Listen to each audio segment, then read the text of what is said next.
Terima kasih Smart Viewers, Anda masih menyaksikan Health on Top. Oke, Kak Dea tadi juga udah cerita ya kalau misalkan mengalami postpartum struggle itu kurang lebih 3 tahun, dari tahun 2017 ya. Nah, setelah kakak mungkin konsul, memang belum secara formal ya, tapi kan maksudnya setidaknya sudah mulai bisa menyuarakan lah gitu apa yang dirasakan. Apa setelah itu yang kakak rasakan untuk bisa mengatasi postpartum struggle itu? Jadi kan aku tadinya perempuan bekerja. Kalau bekerja itu kan aktif ya Viana, bener-bener KPI-nya jelas, terus jam kantornya juga jelas. Tiba-tiba aku di rumah ngurusin anak, yang jamnya tuh harus aku sendiri yang ngatur, dan aku nggak tahu bahwa itu tuh perlu pengaturan. Jadi aku memenuhi kebutuhan aku sendiri. Aku harus tetap aktif, harus tetap produktif, terus aku harus tetap gimana sih cara ngontrol emosi, dan itu aku dapetin dari sesi olah nafas yang aku dapetin di sesinya Mas Aji tahun 2019 di bulan Desember. Terus untuk spiritualnya ya aku lebih banyak berdoa dan ibadah sih pastinya gitu. Dan aku kenapa juga nggak ke psikolog, karena memang partner aku tuh, suami aku bener-bener support banget, dan orang tua aku juga support banget. Jadi kalau aku ada sesuatu yang aku rasain, aku langsung komunikasikan ke suami atau ke orang tua, mereka acknowledge perasaan itu dengan baik gitu, mereka bisa menerima. Masalahnya kan nggak semua orang kondisinya sama nih, kadang mungkin suaminya belum terpapar informasi, jadi kalau istrinya bercerita mungkin ada judgement seperti tadi yang kita cerita sebelumnya, kamu kok ngeluh terus, ayo belajar bersyukur gitu. Jadi emang mungkin gini, semua itu bisa kita atasi lebih dulu itu dari lingkungan sendiri ya, misalnya dari suami, dari keluarga yang memang benar-benar bisa mengerti apa yang dirasakan, perubahan-perubahan emosional itu ya, yang lebih penting ya. Oke. Benar. Kak, support system tuh penting banget sih kalau untuk kita ngebahas hal ini. Yes, benar. Sempet apa yang kakak pada saat itu rasain, kayak ada nggak sih rasa kesel atau mungkin bisa dibilang malu gitu ketika kena postpartum struggle ini pada saat itu? Oke, aku tuh waktu di dalam waktu itu, ketika menjalani struggle itu, aku nggak pernah sadar bahwa aku tuh mungkin ini kayaknya yang namanya postpartum struggle, aku nggak tahu. Tapi di momen itu, iya, aku merasa malu karena aku merasa tidak berharga. Karena di saat itu pun aku kalau ngomong, Tiana nggak bisa nih selancar ini. Jadi grammarnya pun susunannya nggak beraturan. Jadi misalkan aku bilang, sebentar ya aku mau ke bawah, itu ngomongnya bisa ke bawah sebentar aku. Jadi orang lain yang ngeliat aku, teman-teman aku gitu, misalkan ada yang datang ke rumah main terus ngeliat aku ngomongnya kayak gitu kan juga pasti mereka kayak apa gitu kan. Aku merasa jadi aku aneh dan aku malu. Iya benar, aku pada saat itu ngerasa kayak gitu. Oke, nah sedikit membahas kembali kalau misalkan support system itu sangat penting nih. Aku juga sempat baca-baca kalau misalkan di kasus-kasus postpartum struggle ini benar-benar bisa mengakibatkan kefatalan ya, banyak pembunuhan, depresi yang begitu dalam gitu. Kira-kira menurut Kak Dea sendiri melihatnya seperti apa? Aku selaku orang awam gitu yang melewati masa itu, aku bisa bilang itu mungkin saja terjadi.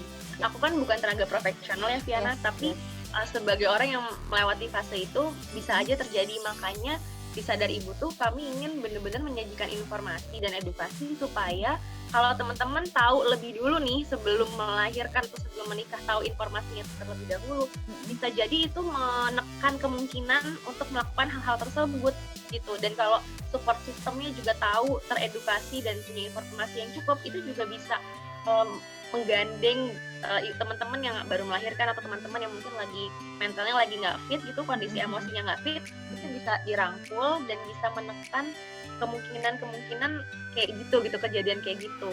Oke, nah Kak boleh kasih saran nggak apa nih yang perlu dilakukan para calon ibu untuk menghindari depresi yang jangan sampai masuk ke dalam fase postpartum struggle? Oke. Untuk postpartum struggle itu sebenarnya menurut aku efeknya domino. Jadi ditarik sebelum menikah, aku benar-benar nyaranin teman-teman untuk mengenali diri sendiri. Jadi cari tahu kelebihan diri itu apa, kekurangan diri itu apa, kekuatannya apa, kelemahannya apa, dan kebutuhan diri apa aja.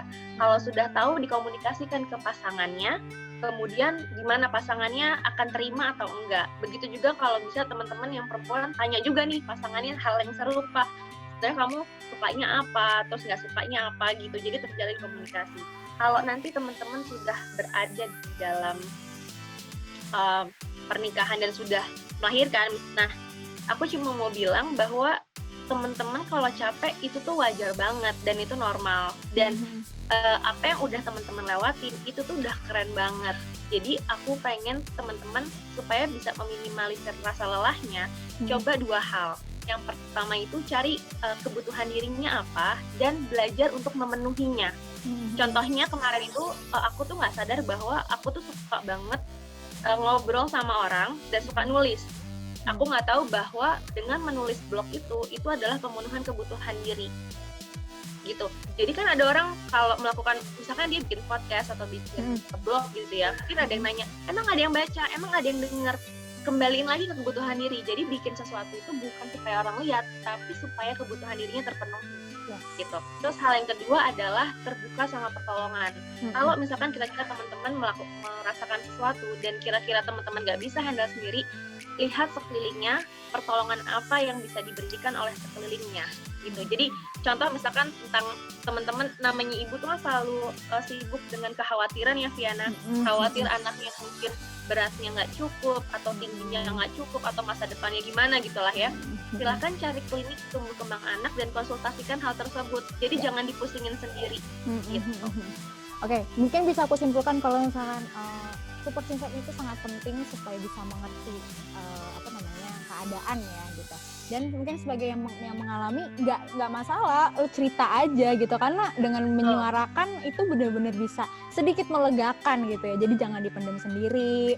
Ya mungkin bisa lewat podcast atau blog ya, memang walaupun hanya bisa mencurahkan, tapi kan setidaknya bisa tertularkan lah apa yang dirasakan gitu. Seperti halnya mungkin karena semakin diceritakan itu akan mengurai sebenarnya apa sih gitu pelan-pelan, jadi kita tahu ke depannya harus ngapain lagi. Nah, mungkin juga salah satu juga seperti KDA yang membuat Sadar Ibu ya kan, itu mungkin salah satu program untuk menolong juga ya gitu. Jadi mungkin bagi Smart Viewers dan atau teman-teman bisa follow juga ya di Instagram Sadar Ibu, karena banyak banget quotes yang sangat menarik untuk bisa mengembalikan semangat bagi para mungkin calon ibu atau calon pengantin juga ya, kayak ada ya.